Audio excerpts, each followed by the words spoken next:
Hello friends, जो आज हम चैप्टर स्टार्ट करने जा रहे हैं वो है फंक्शन। ठीक है। वैसे अभी जो हमने सॉल्यूशन ऑफ ट्रायंगल्स पढ़ा उसका अभी तक अपना इतना ही यूज था कि वो फॉर्मूले वगैरह याद करने थे। आगे जब वो लॉकडाउन खुलेगा, जब चैप्टर्स आएंगे तो फ्रेशली वो 23 सितंबर में जाके चैप्टर आएगा। अभी जो करंटली हम टेस्ट होगा जिस चीज का, या जो टॉपिक्स हमें अभी करंटली यूज में चाहिए, अभी वो टॉपिक्स पढ़ रहे हैं। इसमें चैप्टर है फंक्शन। इसका नाम होना तो चाहिए रिलेशन एंड फंक्शन। ठीक है, लेकिन इसमें जो रिलेशन वाला पोर्शन है ये मोस्टली 12th क्लास में ही आता है। ठीक है, तो इसलिए हमें सिर्फ और सिर्फ अभी फंक्शन को यूज करना है, फंक्शन को पढ़ना है। फंक्शन भी 12th क्लास में आएगा, दो पार्ट्स में पढ़ा जाता है, 11th और 12th में। ठीक है, तो अभी इसके बारे में पढ़ते हैं, जो 11th क्लास में पोर्शन यूज होगा अपने पास। ठीक है, कि फंक्शन होता क्या है। हमें एक बात का पता है कि x को हमेशा इनपुट के तौर पे देखा जाता है और y को हमेशा आउटपुट की फॉर्म में देखा जाता है। ठीक है, x को हमेशा इनपुट की फॉर्म में देखा जाता है और y को हमेशा आउटपुट की फॉर्म में देखा जाता है। ठीक है, जैसे हम ऐसे बनाते थे, ये x ये y, ये इनपुट या आउटपुट। इन्हीं को हम लोगों ने जो सेट पढ़ा था अभी लास्ट वीक में, उसकी फॉर्म में देखें तो दो सेट्स हो गई है, ये इनपुट वाला सेट या आउटपुट वाला सेट। इसके अंदर जो एलिमेंट्स है वो मान लेते हैं x1 x2 x3 x4, ये जस्ट वे ऑफ रिप्रेजेंटेशन है। इसके अंदर जो एलिमेंट्स है y1 y2 y3 y4 y5। ठीक है, ये सारे एलिमेंट एक दूसरे के साथ कनेक्टेड होंगे। ये इससे भी कनेक्ट हो सकता है, इससे भी, ये इससे। ठीक है, इससे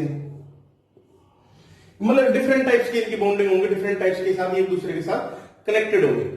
इनमें से हम एक स्पेशल टाइप का रिलेशन, इनसे एक स्पेशल टाइप की बॉन्डिंग को चूज करते हैं जिसको फंक्शन बोलते हैं। ठीक है, तो फंक्शन को बेसिकली हम लोग क्या बोलेंगे, function is a special type of relation. Special type of relation, relation वही मतलब जो बाउंडेड कंडीशंस होती हैं। ठीक है, special type of relation under certain conditions, certain और we can say fixed conditions.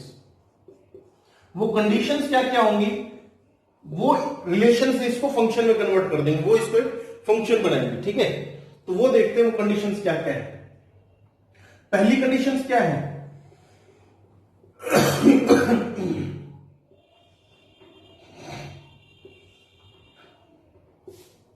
पहली कंडीशन कहती है कि every element of set x, every element of set x should connect with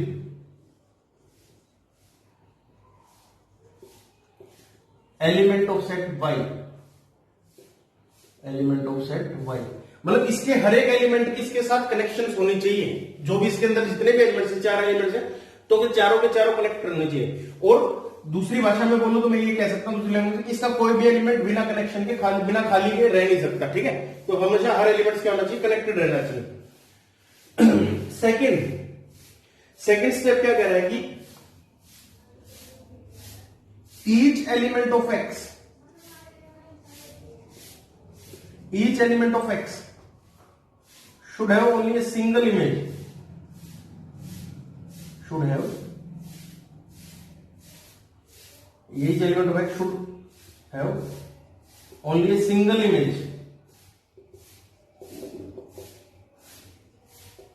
of set y। मतलब ये सिर्फ एक से कनेक्ट रहना चाहिए। अगर ये दो से कनेक्ट हो गया तो सेट नहीं कहलाएगा। ठीक है, दूसरी क्या कंडीशन है कि ये दो से कनेक्ट हो सकता है, मतलब ये 2 1 से कनेक्ट हो सकता है, ये इससे कनेक्ट हो सकता है, ये कनेक्ट हो सकता है। इसके एलिमेंट वैकेंट रह सकते हैं। बेटा बात सुनना, इसके एलिमेंट वैकेंट रह सकते हैं लेकिन इसके एलिमेंट्स वैकेंट नहीं रहने चाहिए। मतलब इसके हर एक एलिमेंट्स की बॉन्डिंग होनी चाहिए।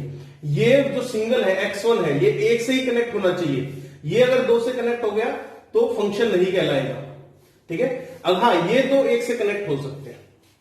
ठीक, ये कंडीशंस होती है। अगर इस कंडीशंस को मैं सिंपली अगर भाषा में आप लोगों को समझाऊं तो मैंने एक छोटा सा रूल बनाया है इसके लिए।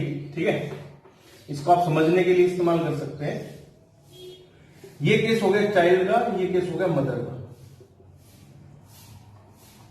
ठीक है, ये C1, ये C2, ये C3, ये M1, M2, M3, M4। क्या एक बच्चे की दो मम्मी हो सकती है? नहीं। ठीक है, तो ये कंडीशन नहीं होगी। हाँ, दो चाइल्ड की एक मम्मी हो सकती है, तो दो एक से कनेक्ट हो सकते हैं, हर एक बच्चे की मम्मी होगी नहीं नेसेसरी है। ठीक है, मतलब ऐसी लेडीज हो सकती है जिनकी चाइल्ड ना हो, तो मतलब ये वैकेंट रह सकते हैं, ये वैकेंट नहीं रह सकते। ये केस है, आप इसको सीएम के वे से भी चेक कर सकते हैं। ठीक है, तो इसको ऐसे देख सकते हैं, एलिमेंट ऑफ सेट एक्स। ठीक, ये कंडीशंस होती है, मतलब जिसको फंक्शंस बनाती है। ठीक, अब क्या कंडीशन है? अब नेक्स्ट है कि एक्स को हम फंक्शन की टर्म्स में या कैलकुलस की टर्म्स में बोलते हैं डोमेन। पूरे सेट एक्स को हम कैलकुलस की टर्म्स में एक्स नहीं बोलेंगे बार बार, इसको बोलेंगे डोमेन। ठीक है, और जो ये वाई है इसको क्या बोलेंगे? इसको बोलेंगे कोडोमेन। इसको क्या बोलेंगे? कोडोमेन। वाई को तो कोडोमेन बोलेंगे, लेकिन इसके अंदर जो पर्टिकुलर एलिमेंट्स इसके साथ बाउंडेड है, जैसे y1 y2 y3 तीन ही बाउंडेड है, तो इसको बोलेंगे रेंज। इसको क्या बोलेंगे? रेंज बोलेंगे। ठीक है, मतलब जो एलिमेंट्स पूरे सेट एक्स को तो बोलेंगे डोमेन, क्योंकि इनपुट का तो कोई भी खाली नहीं रहेगा, तो डोमेन और जो बाउंडेड है वो एक बात है। ठीक है, इसको तो बोलेंगे सेट एक्स को तो डोमेन, और वाई के जो एलिमेंट्स बाउंडेड है उनको बोलेंगे रेंज, और पूरे को बोलेंगे कोडोमेन। ठीक, ये वाली कंडीशंस है इसके साथ। ठीक, अब इसमें कुछ क्वेश्चंस देखते हैं अपन।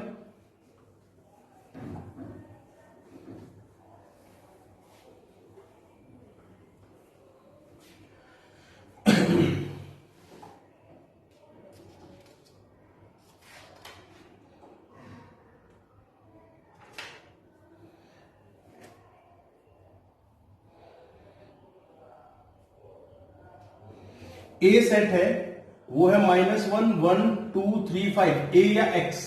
बी सेट है, इसको एक्स लिख लो, इसको वाई लिख लो, 1 4 9 11 25 29। 1 4 9 11 25 29। ठीक है, ये हो गया -1 1 2 3 5, ये हो गया 1 4 9 11 2 5। रिलेशन क्या है? रिलेशन है f x equal to x square. F x को हम वाई भी बोलते हैं, एफ एक्स और वाई एक ही टर्म्स है। ये मतलब होता है फंक्शन ऑफ एक्स। इसका क्या मतलब होता है? Function of x. इसका मतलब एक्स का इनपुट है तो फंक्शन उसमें, और वाई एज एन आउटपुट। ठीक है, तो इसके लिए हम लोगों को क्या करना पड़ेगा?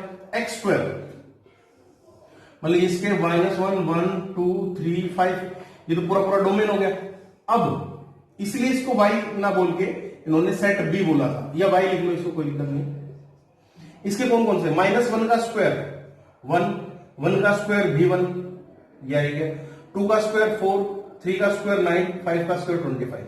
ठीक है, तो इसकी जो रेंज है, रेंज के अंदर तो चार ही टाइप्स के एलिमेंट आए, 1 4 9 25 और 11 और 29। ये है तो y के पार्ट, मतलब कोडोमेन के पार्ट्स है, लेकिन ये रेंज के पार्ट्स नहीं है। तो रेंज के कौन कौन से एलिमेंट्स बने? 1 4 9 25। तो बाउंड्री कंडीशन ऐसे होगी, -1 1 2 4 3 9 5 25। देखिए इसका कोई भी इससे कनेक्टेड नहीं है, तो ये रेंज पूछा जाए तो 1 4 9 25, कोडोमेन पूछा जाए तो कंप्लीट सेट। ठीक है, तो ये आपका वो बन गया। अब इसमें जो आज का अपना इंपॉर्टेंट टॉपिक स्टार्ट होता है, ये इंपॉर्टेंट बात जो स्टार्ट होती है वो होती है कि डोमेन को फाइंड आउट करना, कि how to find domain.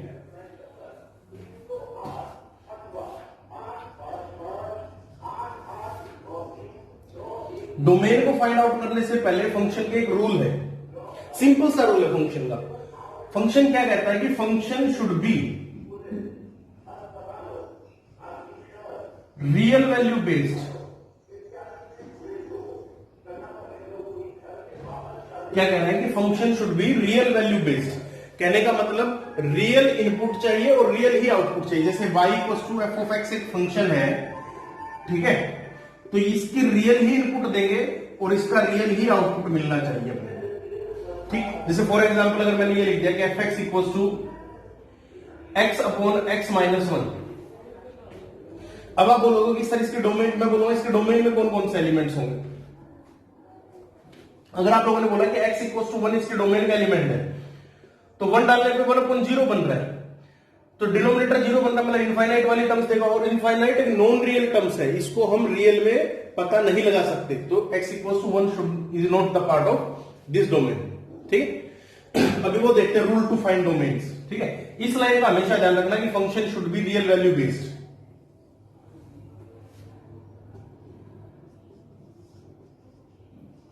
Rule to find domain, domain को फाइंड करने के rule.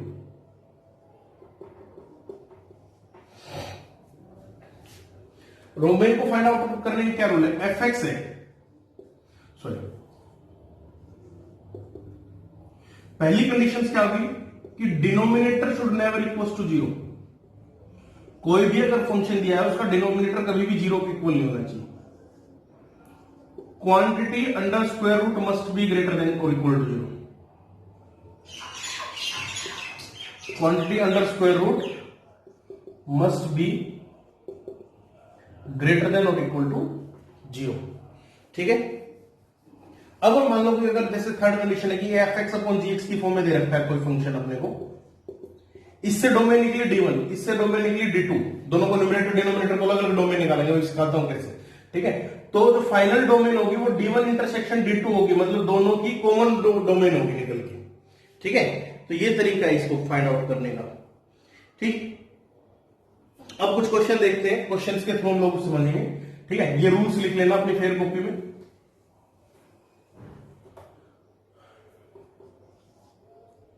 y equal to root of x square minus 25x plus 144। मैं देख लेता हूं यही है क्या, x square minus 25x plus 144, हाँ यही है। ठीक, इसकी डोमेन बतानी है, फाइंड इट्स डोमेन। क्या क्वेश्चन क्या है? फाइंड इट्स डोमेन, ये क्वेश्चन था। अब ये डोमेन फाइंड आउट करने के लिए पहले क्या चाहिए? स्क्वायर रूट के अंदर वाली क्वांटिटी क्या होनी चाहिए? पॉजिटिव या greater than equal to zero. अभी greater than equal to zero तब जब वो न्यूमरेटर में हो, अगर डिनोमिनेटर में हो जाती तो सिर्फ ग्रेटर देन जीरो, क्योंकि इक्वल टू जीरो डालने पर डिनोमिनेटर जीरो बन जाएगा। वो आगे आगे धीरे धीरे सीखेंगे। तो फर्स्ट क्या है? X square minus 25x plus 144 should be greater than और इक्वल टू जीरो। इसके फैक्टर कर लो, x minus 16 into x minus 9 should be greater than equal to zero. ठीक है,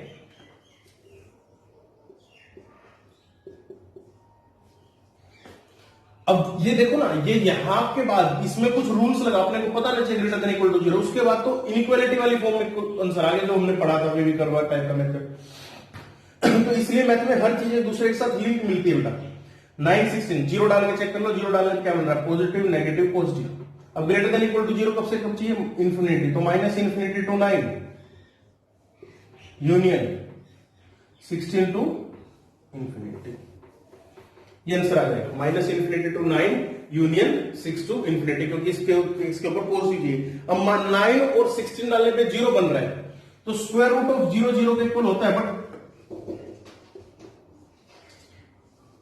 क्योंकि इनफाइनाइट आ जाएगा ना, नॉन रियल नंबर, तो ये नहीं पॉसिबल, ये तो पॉसिबल है। ठीक, तो ये क्वेश्चन है। पहले हम क्या करेंगे कि स्क्वायर रूट के अंदर वाली क्वांटिटी कैसे होनी चाहिए? पॉजिटिव होनी चाहिए। ठीक है, नेक्स्ट क्वेश्चन इसमें है, जो नेक्स्ट क्वेश्चन सिखाएगा अपने को। ठीक, नेक्स्ट क्वेश्चन है, एक क्वेश्चन और देखते हैं इसके ऊपर। F x equal to x root of x square minus 5x plus 6। तो x square minus 5x plus 6 should be greater than equal to zero.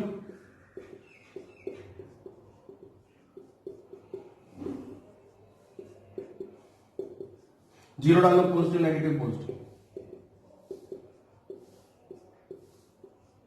Positive चाहिए तो minus infinity to union 3 to infinity. ठीक, तो यहां से इसका answer आ गया, ये अपना आंसर है फाइनल। तो ये चीज अपने को सिखा रही है। नेक्स्ट, अब मान लो कि ये क्वेश्चन है कि f x equal to x square plus 3x plus 2। आप बोलोगे कि सर ना तो ये डिनोमिनेटर में, ना इसके ऊपर कोई और कंडीशन स्क्वायर रूट में, तो बेटा कोई दिक्कत नहीं, पोलिनोमियल फंक्शन है। हमेशा ध्यान रखना कि पोलिनोमियल फंक्शन, अभी आगे पढ़ेंगे भी, पोलिनोमियल फंक्शन की जो डोमेन होती है वो belongs to all real number होती है। ठीक है, इसमें कोई भी रियल नंबर डाल लो आप, आउटपुट हमेशा रियल नंबर आएगा, इसमें कोई प्रॉब्लम ही नहीं है। ठीक है, तो हमेशा पोलिनोमियल फंक्शन आप लोगों को दिख जाए तो इसका मतलब उसकी डोमेन कैसी होगी? ऑल रियल नंबर होगी, उसमें कोई प्रॉब्लम नहीं है। कोई सिचुएशन ऐसी नहीं होगी कि जहां से उसके डोमेन्स के ऊपर कोई ना कोई रेस्ट्रिक्शंस लगे, कोई कंडीशंस ऐसी बनी। ठीक है, तो इसका आंसर क्या आएगा अपने पास? All real number. इसकी डोमेन क्या आएगी? All real numbers. आर मतलब ऑल रियल नंबर। ठीक है, अब नेक्स्ट कंडीशन है, अगर यही क्वेश्चन ऐसे होता, अब देखना क्या करते। अब मान लो, चलो फॉर एग्जांपल मैंने इसे लिया x प्लस 5, ये भी सिखा देता हूं, ये भी सिखा देता हूं, ठीक है। ये तो बोल रहा है कि इसके न्यूमरेटर में कोई दिक्कत नहीं, ऑल रियल नंबर्स, ठीक है। X square plus 3x plus 2, ये बोल रहा है कि साहब ऑल रियल नंबर एक्सेप्ट, क्योंकि ये वैसे पॉलिनोमियल फंक्शन है, पॉलिनोमियल मतलब समझ जाते होगे ना, 10th 9th क्लास में पढ़ा वही पॉलिनोमियल फंक्शन के बारे में बात हो रही है। वैसे तो पॉलिनोमियल फंक्शन है ऑल रियल नंबर्स, बट क्योंकि ये डिनोमिनेटर में है इसलिए उन पॉइंट्स के ऊपर कंडीशंस है, except those points where this function is equal to 0। अब ये 0 किन के ऊपर होगा, x square plus 3x plus 2 equal to 0।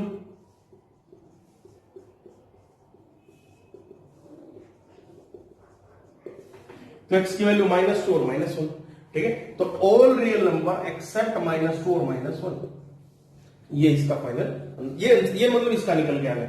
तो अब ये तो कह रहा है ऑल रियल नंबर, और ये कह रहा है कि all real number except -2 and -1, तो दोनों के बीच में जो कॉमन है वो आंसर होगा, मतलब ये D1 निकल गया, ये D2 हो गया, तो D1 intersection D2 is the final answer. तो all real number except -2 and -1 is the final answer, ठीक है। आप इसको ऐसे देख सकते हैं, ठीक। ये कंडीशन से निकलेगी अब इसके ऊपर। अब नेक्स्ट क्वेश्चन देखते हैं, नेक्स्ट क्वेश्चन क्या कह रहे हैं। मान लो कि कुछ ऐसा क्वेश्चन आ जाए जिसमें फैक्टर कैंसिल आउट होंगे, जैसे फॉर एग्जांपल x स्क्वायर -4, इसका तो ऑल रियल नंबर आएगा, अपॉन x -2, ये आ गया। ये अपने को कह रहा है कि अब आप क्या करोगे, आप सोचोगे sir x -2 x plus 2 upon x -2 ये कैंसिल कर देंगे, ये गलत तरीका है। ऐसे कभी भी कैंसिल नहीं होंगे, जब आपको डोमेन निकालनी, बात सुना, जब आपको डोमेन निकालनी है तब ऐसे कभी भी कैंसिल आउट नहीं करेंगे, ठीक। इसकी डोमेन निकालना इंडिविजुअली, इसकी डोमेन क्या कहती है, ऑल रियल नंबर, इसकी डोमेन कहती है all real number except 2, all real number except 2। तो दोनों के बीच में कॉमन क्या होगा, दोनों के बीच में कॉमन होगा all real number except of 2, क्योंकि ये तो डिनोमिनेटर 0 बन जाएगा ना, x इक्वल टू 2 डालने के ऊपर, ठीक है। तो ये कंडीशन आ जाएगी इसके ऊपर। नेक्स्ट क्वेश्चन देखते हैं इसी के ऊपर, फाइंड द डोमेन ऑफ, छोटे छोटे क्वेश्चन ताकि अपने कंसेप्ट क्लियर होते जाए। Find the domain of fx equals to 1 है, 1 में का कोई इफेक्ट ही नहीं पड़ेगा, ये तो ऑल रियल नंबर्स, किसी कुछ भी आ जाए तो 1 ही रहेगा। ये all real numbers except x square -1 equals to 0 जहां पे, तो x स्क्वायर -1 इक्वल्स टू 0 कहां पे बनेगा, x इक्वल्स टू प्लस -1 के ऊपर, दोनों के बीच में कॉमन क्या बनेगा, all real number accept plus -1, ठीक है। तो ये फाइनल आंसर आ जाएगा इसके लिए, ठीक है। अब और नेक्स्ट कंडीशंस निकालते हैं।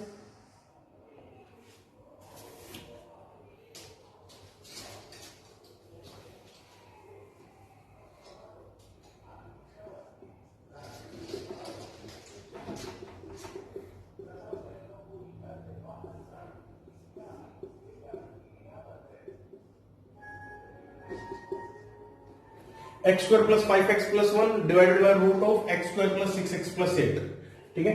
इसके लिए तो क्या आएगा, इसके लिए तो आएगा ऑल रियल नंबर्स। इसके लिए क्या कंडीशन होगी, ऑल रियल नंबर्स नहीं, क्योंकि स्क्वायर रूट में और डिनोमिनेटर में, पहले बात सुनो, स्क्वायर रूट है डिनोमिनेटर में, तो इसका मतलब जो रूट ये अंदर क्वांटिटी है ये ग्रेटर देन 0 चाहिए, सिर्फ इक्वल टू 0 भी नहीं, क्योंकि इक्वल टू 0 डालने पर तो क्या होगा, कंडीशन खराब हो जाएंगी। तो सिर्फ और सिर्फ ये क्या चाहिए, ग्रेटर देन 0 चाहिए। तो इसके लिए क्या करोगे,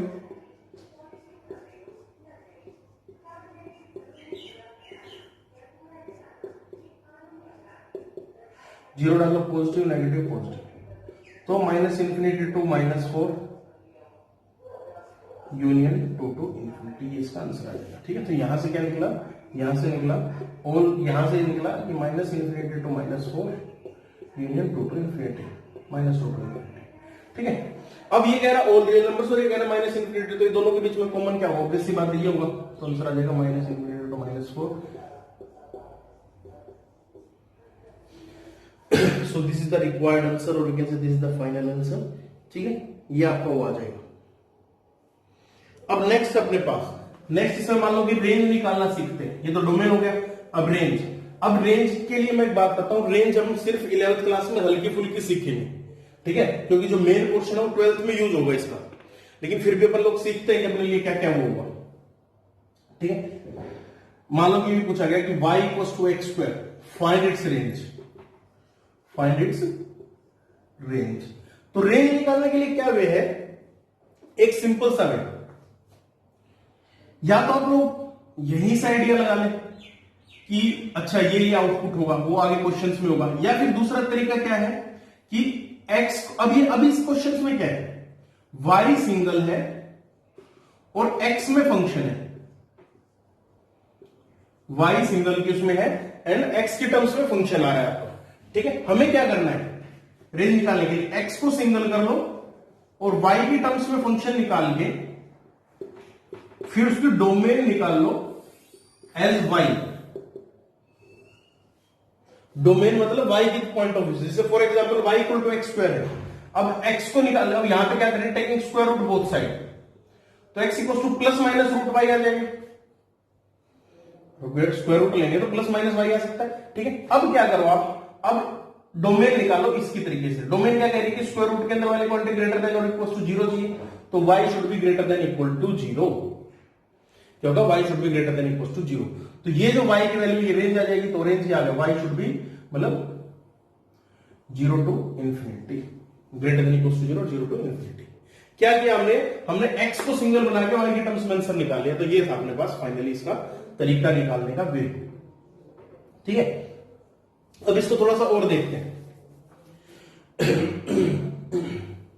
अब फॉर एग्जांपल ये क्वेश्चन था y equal to x plus two, simple से क्वेश्चन के साथ y equal to x plus two, ये धीरे धीरे समझ में आएगी चीजें। y equal to x plus two को रेंज की रेंज बतानी आप लोगों को क्या होगी। ठीक है, x को सिंगल बना लो y के टर्म्स में, y minus to.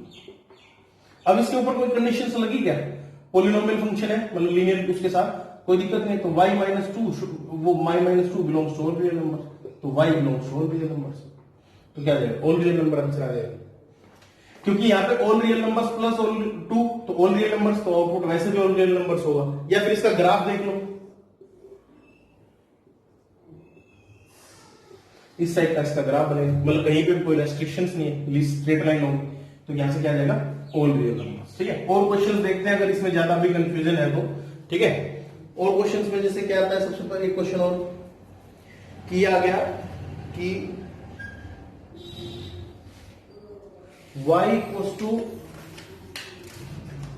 X square plus two, इसकी रेंज बतानी अपने को क्या होगी।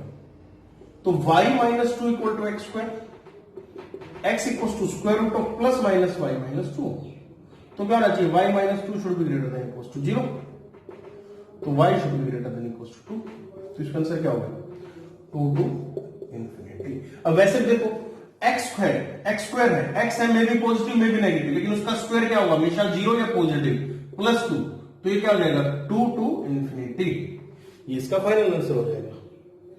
ठीक है, तो इस टाइप के क्वेश्चन है इसमें। ठीक, अब एक क्वेश्चन और देखते हैं अपन इसमें क्या हुआ। एक क्वेश्चन है कि find the range of the function y equals to x square minus one upon x minus one. Question देखना, अपनी वही कंडीशन सिंपल सी। ठीक है, y x minus y equal to x square minus one, पहला तो ये है, दूसरा भी सिखाता हूं उसमें। ठीक है, x square minus y into x plus y minus one equal to zero. अब क्योंकि ये है तो डिस्क्रिमिनेंट डी क्या होना चाहिए, ग्रेटर इक्वल टू जीरो, तो discriminant should be greater than equal to zero होना चाहिए।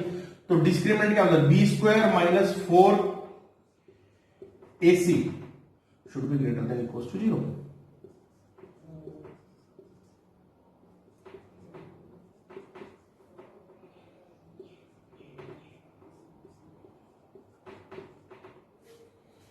y माइनस टू का whole square should be greater than equals to 0। इसका मतलब y belongs to all real number except two. Except two क्यों आया, क्योंकि देखो एक्सेप्ट टू इसलिए आया कि x minus one into x plus one upon x minus one, ये हमने कैंसिल आउट कर दिया। तो x इक्वल टू वन पे कितना दे रहा है, 2 दे रहा है, लेकिन x equal to one possible नहीं है ना, तो इसलिए। ठीक है, तो इसलिए हमेशा इन टाइप्स की कंडीशंस लगेंगी इसके ऊपर। ठीक, तो यहां पे इसमें कोई दिक्कत नहीं आएगी, सिर्फ वो पॉइंट्स जिसके ऊपर डिनोमिनेटर जीरो है उस पॉइंट्स को निकाल देना। तो ऑल रियल मतलब all real numbers except two, वो फाइनल आंसर आ जाएगा इसका। ठीक है, तो इसके इस पॉइंट ऑफ व्यू से आप देख सकते हैं, इसको एक बार थोड़ा ध्यान से देखना। ठीक है, नेक्स्ट इसमें क्या आता है, नेक्स्ट आता है कि डिफरेंट टाइप्स ऑफ फंक्शंस, कि फंक्शंस को कैटेगराइज किया हम लोगों ने। ठीक है, क्या है नेक्स्ट कंडीशन इसमें, कि डिफरेंट टाइप्स के फंक्शंस का नेचर पता लगेंगे, तो वहां से हम उनके डोमेन रेंज के बारे में प्रेडिक्शंस कर सकते हैं। टाइप्स ऑफ फंक्शन, बहुत सारे फंक्शन होते हैं। ट्रिग्नोमेट्री, जो भी मैंने ट्रिग्नोमेट्री पढ़ी, इसलिए मैंने ट्रिग्नोमेट्री वाला पोर्शन पहले पढ़ाया था, क्योंकि अब इसको ट्रिग्नोमेट्री समझने में अपने को आसानी हो जाएगी। ट्रिग्नोमेट्रिक फंक्शंस, पॉलिनोमियल फंक्शंस, ठीक है, एल्जेब्रिक फंक्शंस। तो इसमें जो पहली टाइप्स आती है एल्जेब्रिक फंक्शंस के बारे में। ठीक है, फर्स्ट जो टाइप्स है वो एल्जेब्रिक फंक्शंस के हैं। एल्जेब्रिक फंक्शंस क्या होते हैं देखते हैं। इसके अंदर बहुत सारी टाइप होंगे एल्जेब्रिक, स्पेलिंग देख लेना। ठीक है,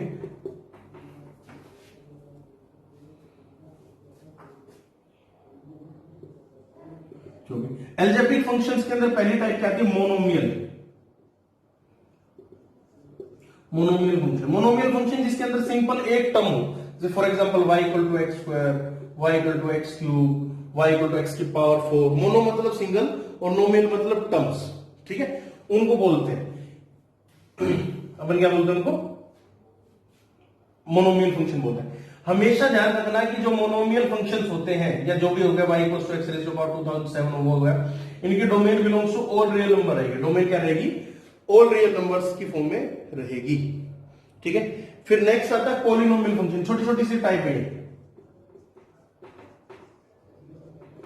पॉलिनोमियल फंक्शन। पॉलिनोमियल फंक्शन क्या कहते हैं, पॉलिनोमियल फंक्शन अभी हमने पढ़ा कि पॉलिनोमियल्स की फॉर्म में होंगे, जैसे for example a not x की power n plus a1 x की power n minus 1 plus a2 x की पावर n माइनस 2, ऐसे करते करते लास्ट में a के नाम से मान लो कोई कांस्टेंट आ गया, ऐसे प्लस a के। अब n belongs to natural number, n belongs to natural number, इस टाइप से मतलब पावर जो है इंटीजर फॉर्म में है। ठीक है, सिंपल सी बात ये है, इंटीग्रल की फॉर्म में। तो ऐसे इस टाइप के फंक्शंस का मतलब पॉलिनोमियल, जैसे ये हो गया x की power 2007 plus 5 plus 4x cube plus 3। इन क्वेश्चंस में देखने की जरूरत नहीं, सिर्फ एक बात नोटिस करने की है, वो क्या कि जो इनकी पावर्स है वो इंटीजर होनी चाहिए। वो क्या होनी चाहिए, इंटीजर होनी चाहिए। तो इस टाइप के फंक्शन में जो इनका डोमेन निकलेगा वो क्या निकलेगा, ऑल रियल नंबर्स निकलेगा। डोमेन क्या निकलेगा, ऑल रियल नंबर्स निकलेगा। कंडीशंस क्या होनी चाहिए कि जो वेरिएबल्स हैं उनकी पावर इंटीग्रल फॉर्म में होनी चाहिए, इंटीजर की फॉर्म में होनी चाहिए। ठीक है, ये वो है इसके साथ। नेक्स्ट, अब इसमें जो नेक्स्ट टाइप है, नेक्स्ट वो है कांस्टेंट फंक्शन। ठीक है, ये पहचानने के लिए सिर्फ छोटे छोटे। कांस्टेंट फंक्शन क्या कह रहा था,